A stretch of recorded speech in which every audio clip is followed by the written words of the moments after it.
पूजा से मेरी शादी 21 साल पहले हुई थी। उसकी छोटी बहन प्रिशा उस समय 17 साल की थी।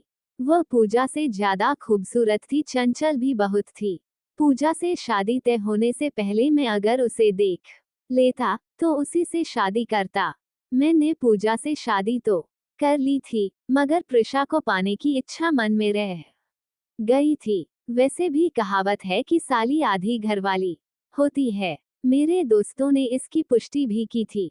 उन्होंने मुझे बताया था कि उनके भी अपनी सालियों से नाजायज रिश्ते हैं। मैंने तय कर लिया था कि कोशिश करूंगा तो मैं भी प्रिशा को पालूंगा। प्रिशा ने शादी के दिन मेरी खातिरदारी में कोई कमी नहीं की थी। मेरे साथ वह बराबर बनी रहती थी। वह कभी हंसी मजाक करती थी तो कभी छेड़छाड़। प्रिशा ने बातों बातों में ये भी कह दिया था, आप इतने हैंडसम हैं जीजू, मैं आप पर फिदा हो गई हूँ। अगर मैं आपको पहले देख लेती तो झटपट आपसे शादी कर लेती। दीदी को पता भी नहीं चलने देती। मैंने भी झट से कह दिया था, चाहो तो अब भी तुम मुझे अपना बना सकती हो। तुम्हारी दीदी को पता भी नहीं चलेगा। उसने भी मुस्कुराते हुए कह दिया था, ऐसी बात है तो किसी दिन आपको अपना बना लूंगी। पता नहीं प्रिशा ने मजाक में यह बात कही थी या दिल से, मगर मैंने उसकी यह बात दिल में बैठा ली थी। एक पत्नी से जो सुख मिलने चाहिए वे तमाम सुख पूजा से मुझे मिले। वह मेरी छोटी छोटी जरूरतों का भी ख्याल रखती थी। इसके बावजूद मैं प्रिशा को पाने की तमन्ना जेहन से निकाल नहीं पाया। एक बार फोन पर मैंने कहा था कि किसी बहाने से तुमसे मिलने मुंबई आ जाऊं, तो उसने जवाब दिया था, आ जाते तो अच्छा होता, मेरे दिल को करार मिल जाता। मगर ऐसे में मामा मामी को शक भी हो सकता है, इसलिए थोड़ा इंतजार कीजिए। मौका देखकर मैं खुद ही कोलकाता आ जाऊंगी। उसके बाद मैंने कभी मुंबई जाने का विचार नहीं किया। दरअसल मैं नहीं चाहता था कि मेरे चलते प्रिशा की बदनामी हो। इसी तरह 2 साल बीत गए। एक दिन अचानक प्रिशा ने फोन पर कहा, जीजू अब आपके बिना रहा नहीं जाता। 1 हफ्ते बाद मैं आपके पास आ रही हूँ। मैं खुशी से खिल उठा। शालिनी 12वीं पास कर कॉलेज में चली गई थी। वह गर्मी की छुट्टियों में कोलकाता आ रही थी। 1 हफ्ते बाद शालिनी आई। उसे रिसीव करने में अकेले ही रेलवे स्टेशन पहुंच गया था।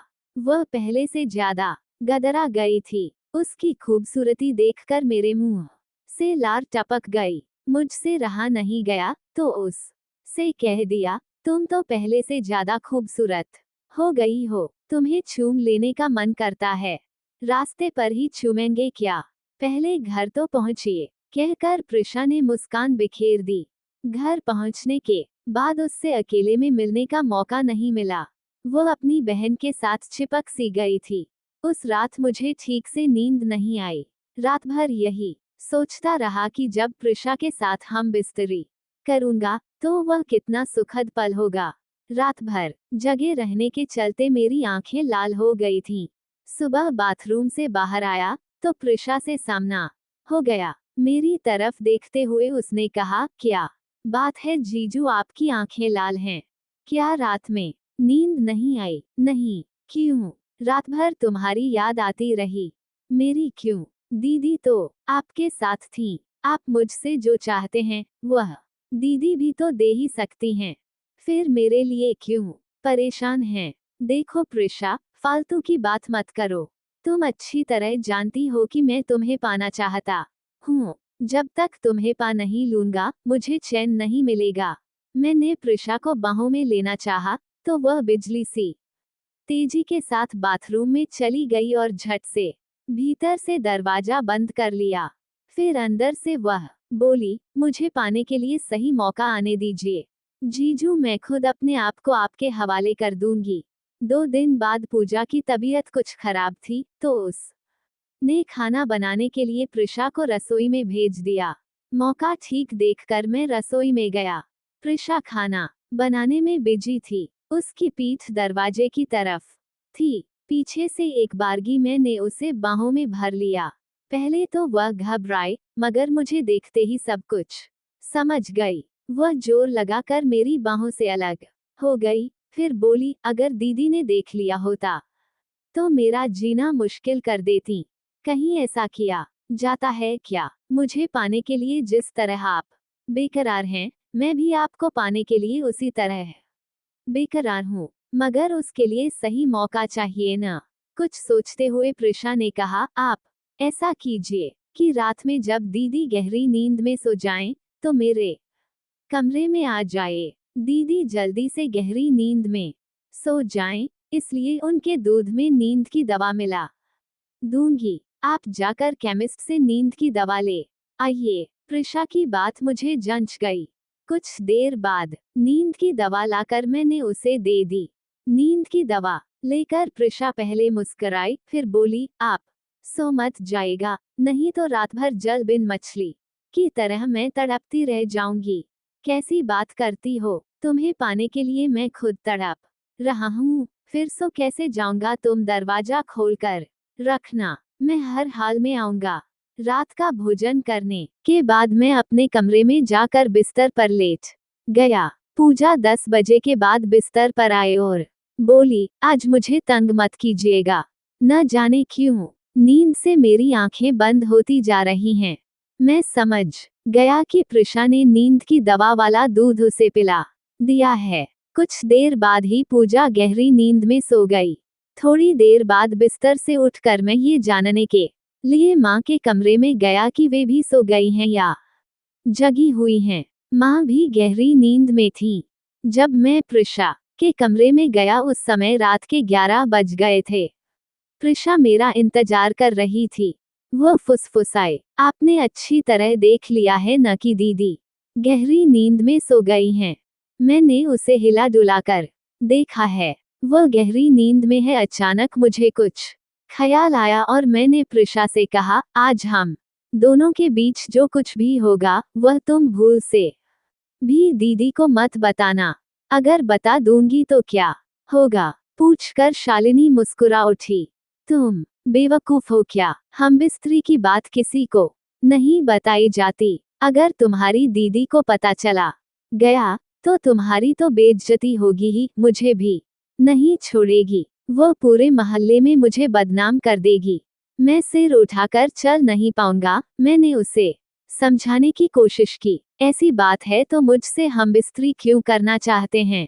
पत्नी के वफादार बन कर रहिए। उसने मुझे सीख देने की कोशिश की। उसकी बात से मैं चिढ़ गया और कहा, तुम तो नाहक में बात बढ़ा रही हो। मैं तुम्हें हर हाल में पाना चाहता हूँ और आज पा कर रहूंगा। वैसे भी तुम मेरी साली हो और साली पर जीजा का हक होता ही है। तुम दीदी या किसी और को बताओगी तो बता देना, तुम्हें पाने के लिए मैं बदनामी सह लूंगा। मैंने तो ऐसे ही कहा था। आप नाराज क्यों हो गए? मैं जानती हूँ कि ऐसी बातें किसी को नहीं बताई जाती हैं। मैं तो खुद आपको पाना चाहती हूँ, फिर किसी को क्यों बताऊंगी? मैं समय बर्बाद नहीं करना चाहता। दरवाजा बंद करने लगा तो प्रिशा ने रोक दिया। कहा, दरवाजा बंद करने से पहले मेरी एक बात सुन लीजिए। बोलो। बात यह है कि मैं पहली बार आप से संबंध बनाऊंगी, इसलिए मुझे शर्म आएगी। मैं चाहती हूँ कि हम बिस्तरी के समय कमरे में अंधेरा हो और हम दोनों में से कोई किसी से बात न करे। जो कुछ भी हो चुपचाप हो। प्रिशा का बेलिबास शरीर देखने की बहुत इच्छा थी।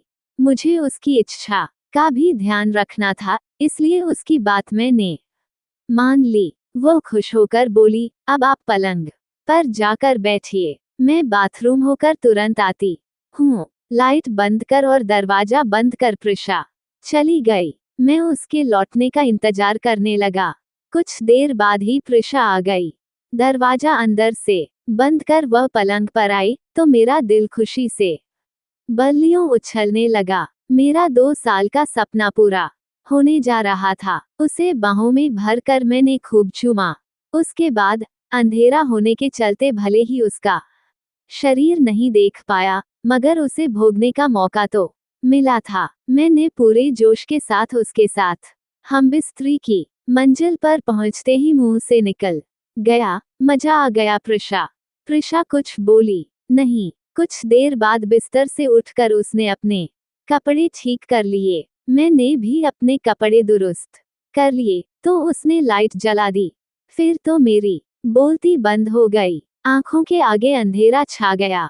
प्रिशा समझकर अंधेरे में जिसके साथ मैंने हम बिस्तरी की थी, वह प्रिशा नहीं, बल्कि पूजा थी। वह मुस्कुरा रही थी। उसकी मुस्कान देखकर मैं शर्म से पानी पानी हो गया। मैं कुछ कहता उस से पहले पूजा बोली, आप तो मुझे प्यार करने का दावा करते थे। कहते थे कि किसी पराई औरत से नाजायज संबंध बनाने से बेहतर मर जाना पसंद करूंगा। फिर यह क्या था?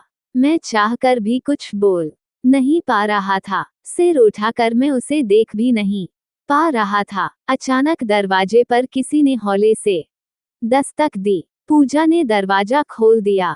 दरवाजे पर प्रिशा थी। वह झट से अंदर आ गई।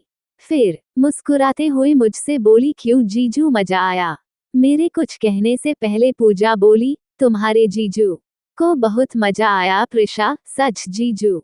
मैं कुछ बोल नहीं पाया, मगर यह समझ गया कि सब प्रिशा और पूजा की मिली भगत है। मेरे नजदीक आकर प्रिशा बोली, आप तो साली को आधी घर वाली समझते थे, फिर आपने शर्म से सिर क्यों झुका लिया?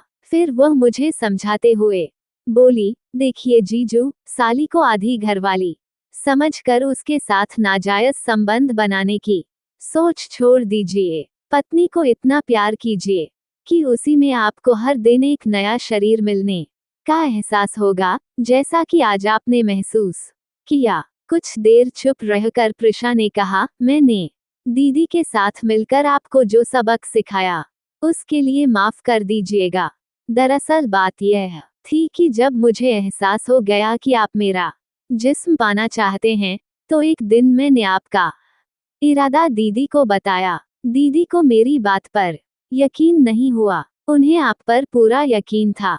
उन्होंने मुझसे कहा कि आप मर जाएंगे, मगर किसी पराई औरत से संबंध नहीं बनाएंगे। उसके बाद मैंने दीदी को सबूत देने का फैसला कर लिया। ये बात साबित करने के लिए ही मुझे मुंबई से कोलकाता आना पड़ा। मैं सब कुछ समझ गया था। गलती के लिए पत्नी और साली से माफी मांगनी पड़ी। पत्नी का मैंने विश्वास तोड़ा था, इसलिए वह मुझे माफ नहीं करना चाहती थी, मगर प्रिशा के समझाने पर माफ कर दिया। मुझे माफी मिल गई तो प्रिशा से पूछा, मैं यह नहीं समझ पाया कि कमरे में तुम्हारी दीदी कब और कैसे आई? मैंने दीदी को अपनी सारी योजना बता दी थी। उन्हें नींद की दवा नहीं दी गई थी। जब आप दीदी को छोड़कर मेरे पास आए थे, उस समय वे जगी हुई थी। आपको कमरे में बैठा कर मैं बाथरूम के बहाने गई और दीदी को भेज दिया। अंधेरा होने के चलते आपको जरा भी शक नहीं हुआ कि साली है या घरवाली। उम्र में उम्र मुझसे छोटी थी, मगर उसने मुझे ऐसा सबक सिखाया कि उसकी चतुराई पर मैं गर्व किए बिना न रह सका। प्रिशा की सूझबूझ से मैं अपने चरित्र से गिरने से बच गया था।